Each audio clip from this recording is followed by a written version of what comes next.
Bonjour, nous sommes un groupe d'élèves de première spécialité SES à l'Esnevin dans le Finistère. Nous allons vous expliquer comment la construction familiale influence la réussite scolaire en France et en Allemagne.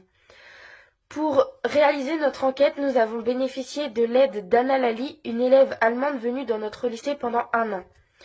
Grâce à ces témoignages, nous avons pu approfondir notre enquête et mieux comprendre la différence entre nos deux pays. Dans cette présentation, nous allons tout d'abord voir l'impact de la structure familiale dans la réussite scolaire, puis nous nous intéresserons à la perception des élèves face à leur réussite scolaire et au système académique. La réussite scolaire des enfants dépend de nombreux facteurs, dont la structure et le mode de vie des familles. En comparant les familles en Allemagne et en France, on remarque que des différences dans leur organisation et leur fonctionnement peuvent expliquer des écarts dans les résultats scolaires. Dans cette présentation, nous allons voir comment les familles allemandes semblent mieux favoriser la réussite scolaire de leurs enfants comparée aux familles françaises. Pour cela, nous allons analyser différents types de familles, donc nucléaires, nombreuses, monoparentales et immigrées, et nous nous servirons de graphiques pour illustrer ces points. La famille nucléaire est une famille avec 2 parents et leurs enfants. Cette famille est considérée comme la plus stable car elle permet d'aider au mieux leurs enfants dans leur réussite scolaire. Parmi les réponses obtenues à un questionnaire envoyé aux élèves de notre lycée, nous avons obtenu 74 réponses. Et sur ces 74 réponses, 64,9% déclarent avoir ce type de famille. Ils déclarent également dire que c'est ce type de famille qui favorise le plus leur réussite scolaire dû à des parents plus présents et plus actifs sur leur parcours. Comme en France, les familles nucléaires sont les plus fréquentes avec 58%, mais aussi les familles monoparentales font 25%. Würdest du sagen, dass in deiner Schulzeit diese Familienkonstellation dir irgendwas vereinfacht hat? Schon auf jeden Fall. Also wenn man halt irgendwie Fragen hat oder so, kann man immer einen der beiden Eltern fragen und auch zum Lernen und sowas. Früher war es recht wichtig. Und auch heute einfach fragen hilft das sehr gut weiter. Und auch wenn man dann die Arbeit irgendwie zusammen mal bespricht oder so, hilft das auch auf jeden Fall sehr gut weiter. Und auch, wenn man irgendwie so ein bestimmtes Thema hat, das man nicht versteht, können das beide irgendwie auf eine gewisse Weise gut erklären. Ja. Wie wichtig sind Noten für dich? Also am Ende finde ich sie schon recht wichtig. Aber wenn es halt mal schlechte Noten sind, dann bemühe ich mich schon darum, mir nicht so viele Gedanken drüber zu machen. Vor allem, wenn das jetzt so in der Mittelstufe war und sowas, das interessiert ja eigentlich niemanden mehr. Und jetzt halt in der Oberstufe sind die halt doch recht wichtig, weil je bessere Noten du hast, desto ein besseres Abiturzeugnis hast du, desto bessere Chancen hast du halt auf eine gute Uni zu kommen oder sowas und dann halt damit schon mal schnell gute Arbeit finden kannst danach oder sowas. Also finde ich sie jetzt gerade schon ein bisschen wichtiger, aber sind halt natürlich nicht alles, ne? À quel point les notes sont-elles importantes pour toi? Les notes c'est super important parce que c'est sur ça que les profs se basent, que nous on se base, que nos parents se basent, donc c'est très important. Aujourd'hui, les notes occupent une place centrale dans la perception des élèves et des parents. En effet, 47,3% des élèves interrogés considèrent les notes comme très importantes pour leur réussite scolaire, soulignant ainsi l'importance qu'ils accordent à la validation de leurs compétences à travers des résultats. De plus, 39,2% des parents jugent également les notes comme très importantes, ce qui montre que la pression vient aussi du milieu familial. Cette situation peut renforcer l'idée que la réussite scolaire est souvent mesurée par des critères quantitatifs comme les notes, plutôt que par une évaluation plus globale des compétences ou du développement personnel de chaque élève. Zum Beispiel das Benotungssystem finde ich in einigen Fällen unfair, besonders wenn es zu früh startet, weil es sehr auf Selbstbewusstsein geht, zum Beispiel von Kindern.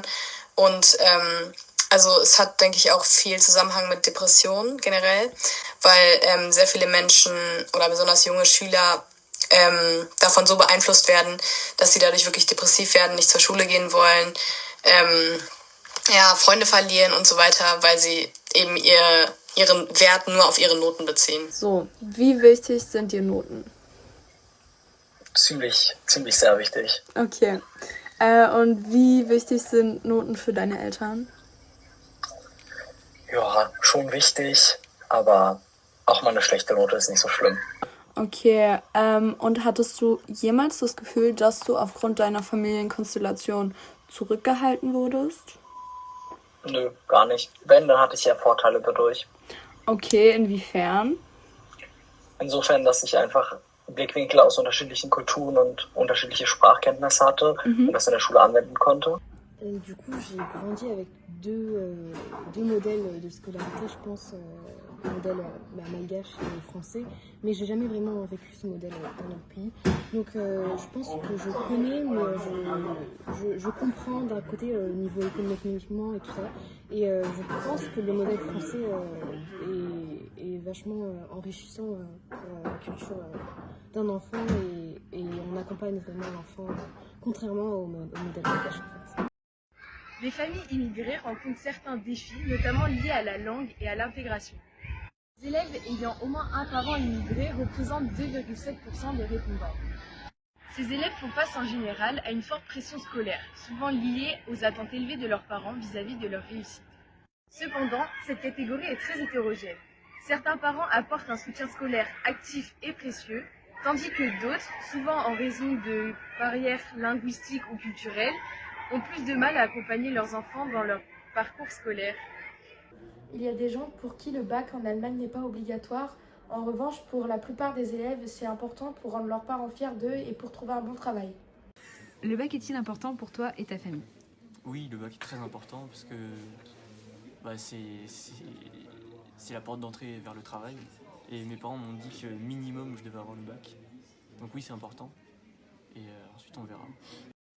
Le bac est considéré comme une étape incontournable pour toutes les familles. Cela reflète une pression sociale et familiale élevée, où l'obtention du baccalauréat est une condition pour accéder aux études supérieures et réussir dans la vie.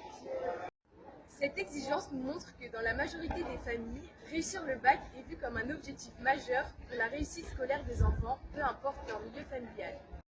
Les familles nombreuses avec 3 enfants ou plus peuvent rencontrer des difficultés à assurer un suivi individuel de chaque enfant. Also ich habe einen kleinen Bruder und der hat besonders viel Hilfe gebraucht bei den Lernsachen. Der ist auch auf einer Sekundarschule und also meine Mutter saß halt meistens neben ihm und hat ihm Sachen beigebracht und deswegen hatte sie nicht so viel Zeit, mir zu helfen. Les familles nombreuses, qui représentent 9,5% des répondants, ne semblent pas présenter de difficultés majeures en ce qui concerne l'apprentissage. Sur une échelle de 1 à 10, les enfants issus de ces familles évaluent à 3 le sentiment d'être aidés ou accompagnés, en tenant compte notamment de l'impact de leurs frères et sœurs sur l'apprentissage scolaire. Les familles monoparentales ou recomposées connaissent souvent une instabilité économique ou émotionnelle qui peut nuire à la réussite scolaire des enfants. Les familles recomposées représentent 13,5% des répondants à notre sondage, tandis que les familles monoparentales en représentent 9,5%. Les familles recomposées se rapprochent souvent des familles nombreuses en termes de dynamique, avec des ressources partagées entre plusieurs enfants, ce qui peut parfois limiter le suivi individualisé. En revanche, dans les familles monoparentales, le manque de disponibilité du parent est un facteur plus marquant. Sur les 7 réponses issues de cette catégorie, 28,6% des élèves déclarent avoir l'impression de ne pas être suffisamment suivis par leurs parents au cours de leur parcours scolaire. Cela souligne une différence notable dans l'accompagnement éducatif selon la structure familiale. En conclusion, la configuration familiale a un impact significatif sur la réussite scolaire, mais il varie selon le type de famille. Les familles nucléaires offrent un soutien stable, tandis que les familles nombreuses, bien qu'elles rencontrent de nombreux défis, ne semblent pas nuire à la réussite scolaire. En revanche, les familles monoparentales et recomposées, souvent confrontées à des difficultés de suivi et de disponibilité, peuvent avoir un impact plus négatif. Les familles immigrées, avec des défis spécifiques, restent hétérogènes en termes de réussite scolaire. Les élèves témoignent que leur environnement familial influence leur approche de la réussite scolaire, que ce soit par soutien direct ou par volonté d'autonomie. Le bac reste un objectif central pour tous et les notes sont perçues comme essentielles pour mesurer la réussite. En somme, la structure familiale, l'implication des parents et les attentes scolaires jouent un rôle clé dans le parcours éducatif des élèves.